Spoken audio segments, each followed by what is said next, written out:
Good morning guys, ito po ang inyong lingkod, ang Edlido Galvez Tutorial Vlog. Ah, Ngayon guys, dumating yung aking in-order sa Shopee na ito carbon brush na dalawa. Ito yung diferensya kasi niya, yung dati nitong carbon brush guys ay pudpud na yung kanyang carbon. Kaya nag-i-spark na siya sa malakas na yung spark niya rito sa loob. So ang ginawa natin, umorder tayo sa Shopee nitong carbon brush. Kaya ngayon guys, try kong ikabit ito ngayon at itatry natin kung gagana na itong ating nire-repair na vacuum na motor. Ito siya guys. Yan. Ang gagawin natin kasi kakabit natin tong carbon brush dito sa wirings nitong ating windings itong motor. Ito kasi siya guys, ito yung ikakabit natin dito. Dudugtong natin yan dyan. At tapos ito ring kabila, ganun din. Ikakabit natin siya rito sa kanyang carbon brush, itong wirings na to. So ayan guys, gagawin na natin siya. At kumuha nga pala ako ng itong wire na to kasi mahigsi itong wire na to, hindi na niya kayang abutin tong carbon brush para maikabit natin. Ayan.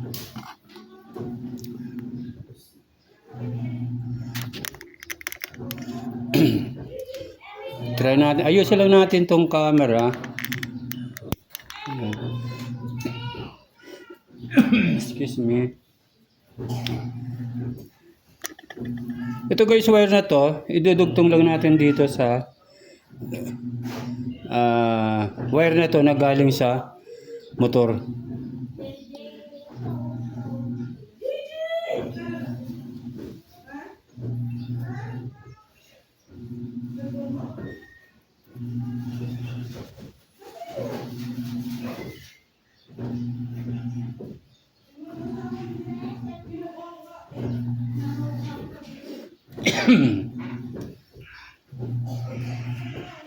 Naidugtong na natin. Ngayon itetest natin to kung may connection tong wire na kinabit natin dito sa wirings nitong motor. Kuha lang tayo ng tester. Yan. Lagyan natin sa times 10.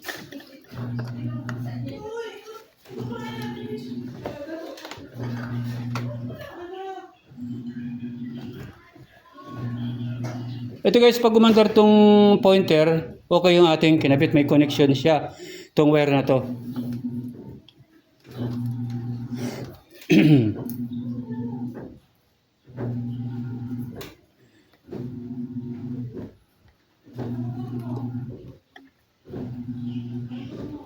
Ito yung dulo nitong wirings na connection nito dito sa itong nakalagay sa ilalagay natin sa carbon brush. So dito natin siya i-test kung andar yung kung gagana yung ating pointer ano.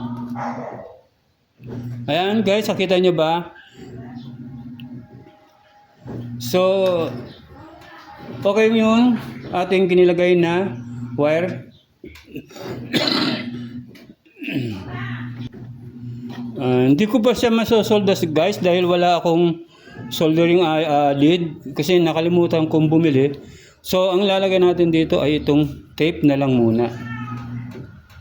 Basta ang mag-ano nito, mahigpit para hindi gumalaw yung ating dinugtong na wirings.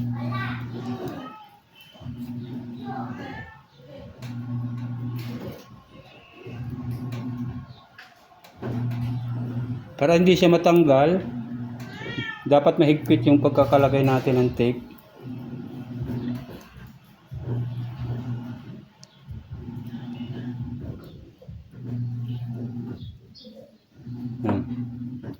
Tapos guys, itong kabila ng wire na to, ilalagay natin dito sa carbon brush dito. Meron siya guys Meron siyang lalagyan. Itong parang hook na to. Diyan natin kakabit yung wire. Yan. Tapos ipe-press lang natin ng pliers para maipit niyang maigi yung wiring. Yung kanyang wire. Yan.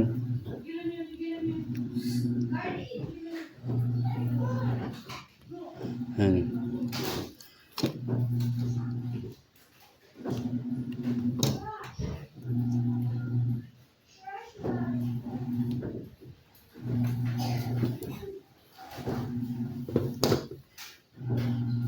Lagyan lang natin siya ng insulation, ano, para iwas spark.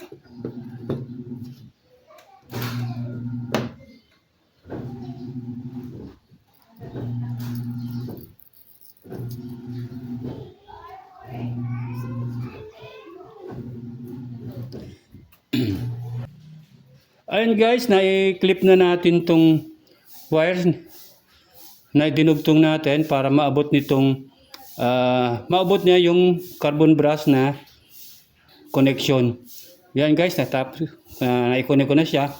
Ngayon itong kabila naman, ito ilalagay din natin dito sa isang carbon brass. Iipit din natin siya rito.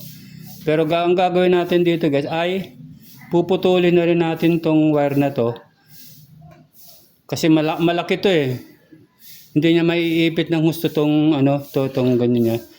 So, gagawin natin, puputulin natin to, tapos gagawin natin, scratch natin tong kanyang coating para magkaroon siya ng connection dito sa carbon brass. Ayan guys, sandali lang. Ayan guys, naikabit na natin yung isang wire, itong isang linya nitong ating motor. So, tetest natin din siya kung may connection na yung kanyang wire.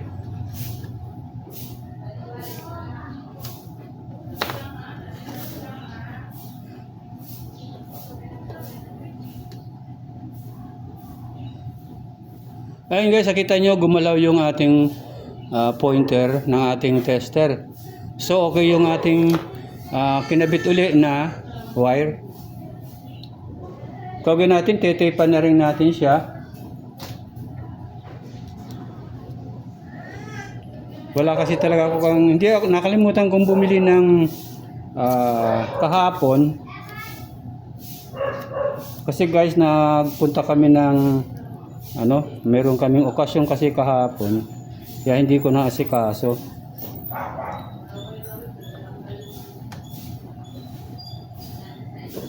Okay naman to. Basta mahigpit lang yung pagkakatape natin para hindi siya mahugot.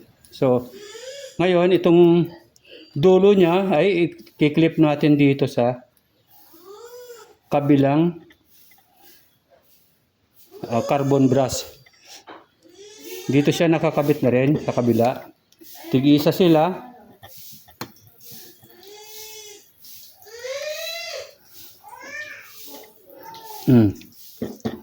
Yan.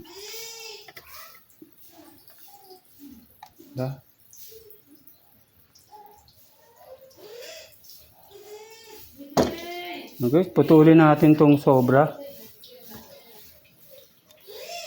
So, ayun. Nakalimutan kong ilagay ito. Ayan guys, pares na natin siyang naikabit. So, ang gagawin natin dito, lalagyan na lang natin siya ng nitong tie wire na plastic para ikabit siya natin dito sa kanyang wire. Dito. Lalagyan na lang natin siya ng plastic strap.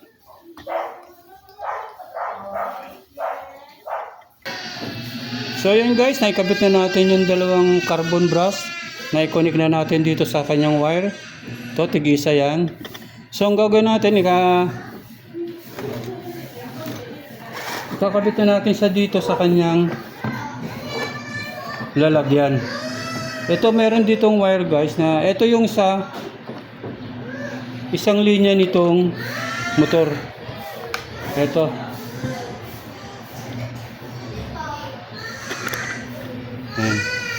Itong linya ng ating cords, power cords, ay nakalagay yan dito sa isang linya ng ating motor. Dito siya nakalagay.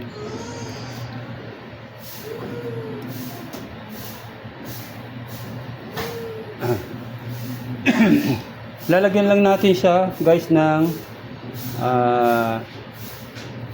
tawag nito para iwas siya sa grounded. Yan, lalagyan natin to ng yung plastic na sinisiksik lang dito. Nakalimutan ko lang guys yung tawag doon. Hanapin ko pa siya, no. Ayan guys, nakakuha ko ng isang ito yung ilalagay natin dito sa linya na to. Tapos ipitin lang ninyo ng plies.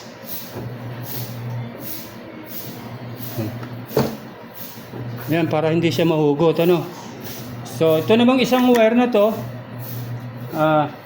nakakabit ito dito sa switch nya. Itong switch na to, meron siyang pin dito sa loob. Itong isa na to, dito natin to ilalagay.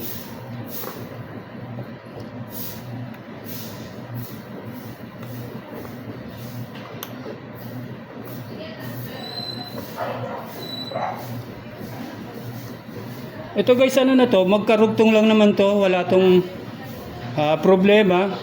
Maski magkabaliktad natin tong dalawa na to, kasi ito switch lang ito, yung para bang sa ilaw na ating bahay. Maski mabaliktad natin tong kabit niya, ang magiging problema lang nito, yung kanyang on ay magiging off, yung kanyang off magiging on. Yun lang magkakabaliktad doon, pero walang problema yon. So ngayon guys, tetest na natin to kung okay na yung ating ginawa. Test muna natin dito sa ating tester.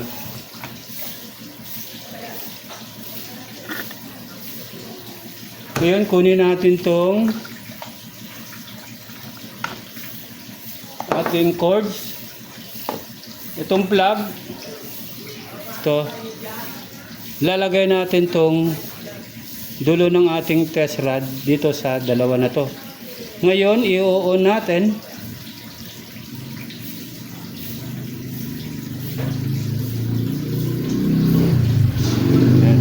Ganyan, nakalagay na gaya, no? Ngayon, i-on natin. Pag gumalaw to, okay yung ating ginawa. So, ayan. Try ko na guys, i-on. Ayun. Ayun guys, off. Ayan. On. Off. Ayan, okay guys. Tignan lang natin kung meron siyang ground o kung grounded. Lagyan natin dito sa kanyang. Ayan guys, wala naman. Hindi naman gumalaw yung ating pointer. So, ang gagawin natin ngayon, itetest na natin siya ng actual. Papaanda rin natin tong kanyang motor. Ikakabit natin tong ating cords, power cords dito sa plug. Ayan.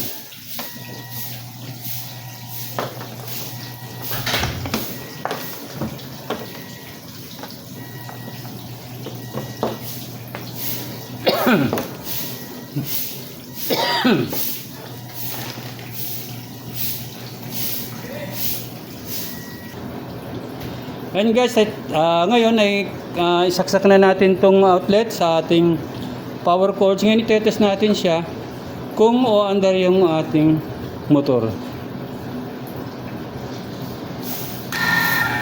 Ay, buray.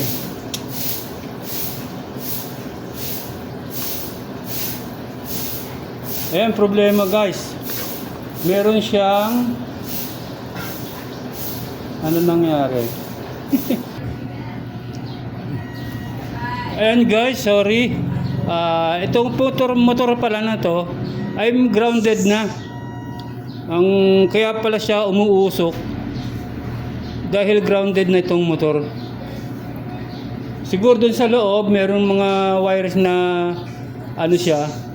Kasi sabi nung customer ko ay may umusok nga rito dati. Nung ginamit nila, umusok daw yan. So, pinalitan lang natin muna siya ng carbon brush, ganun pa rin. Ngayon meron ako rito guys na same ano guys, same na motor. Ito. Dito ko kinabit yung carbon brush. Ngayon, okay yung kanyang ikot, walang usok na lumalabas dito sa loob. So ganito guys, oh. Ang dali lang, ikakabit ko lang siya sa kanyang switch. And guys, pinalitan ko nga na pala nung dati kong motor na parehas na sila ng ano, parehas lang sila ng watts. Ito guys, ito yung aking motor. To. Yung kanyang motor, ayun, yung nandito. Ito yung umuusok ng... Kaya hindi ko na tinuloy. Pinilitan ko na lang siya. Ngayon, itest natin guys kung okay talaga yung aking ipinalit na motor. Ano? I-switch natin to. Ayan. Nakita nyo guys, oh. Okay yung kanyang ano. Walang spark. Ayan. Yung dating carbon brush na okay pa pala. Kasi ang akala ko ay yung carbon brush ang may diferensya. Yung pala dito na sa loob nitong motor. Ito. Yung loob nito, siguro meron na siyang grounded na. Kaya pag okay dito sa kanyang tawag nito, kalimutan ko lang guys. Yung tinatamaan guys ng carbon brush, siguro meron na siyang grounded. Kaya umuusok siya. Nagkakaroon na siya ng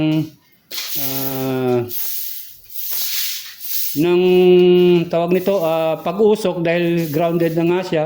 So hindi ko na tinuloy. Ang ginawa ko, pinilitan ko na lang siya. Ito yung aking motor dun sa aking nasira na vacuum cleaner. Okay, so gagawin natin, babalik natin sa kanyang kaha para mas-try natin kung okay yung kanyang vacuum. Okay.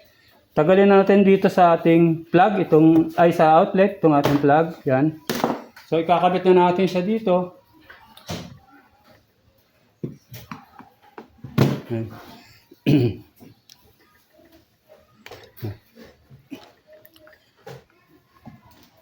Kakabit ko na lang muna, hindi ko na muna ipapakita sa inyo kasi wala namang problema. Konti lang naman yung kanyang, eto lang, isusok-sok lang natin to dito para maikabit na natin. Tapos lalagyan natin siya ng mga tornilyo. Okay guys.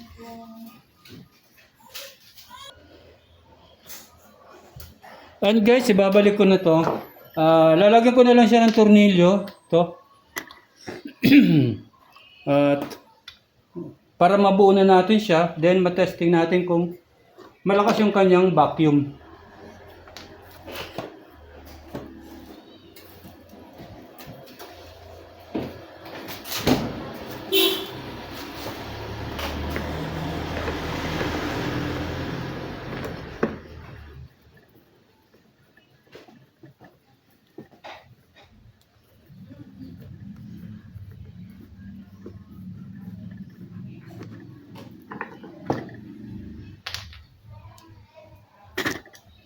Kasya ba? Ay, hindi.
Ayun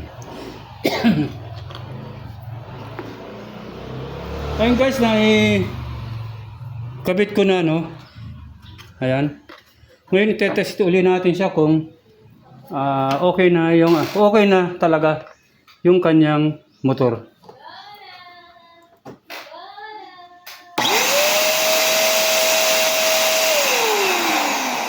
Yun lang guys, ang kanyang motor ay maingay. Okay na siya guys. Kakabit na lang natin ulit siya dito sa kanyang drum. Yung ano niya rito para matest natin siya talaga kung hihigop siya ng mga dumi. Okay. Unplug ulit natin. Pause muna guys.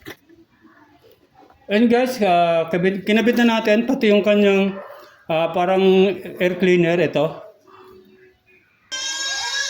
And guys, ilalagay na natin siya dito.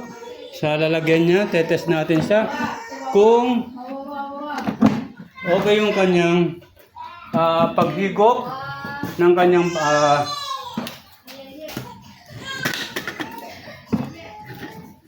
and test na natin, ano?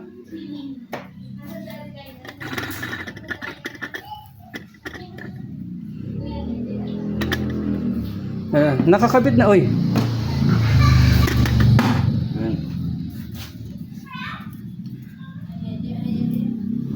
Saksak na natin. Coach mo.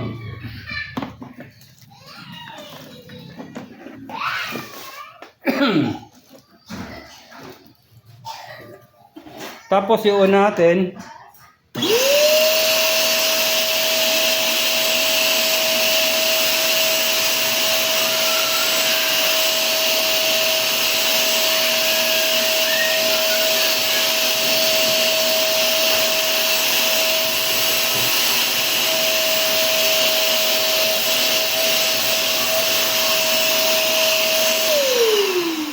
Okay.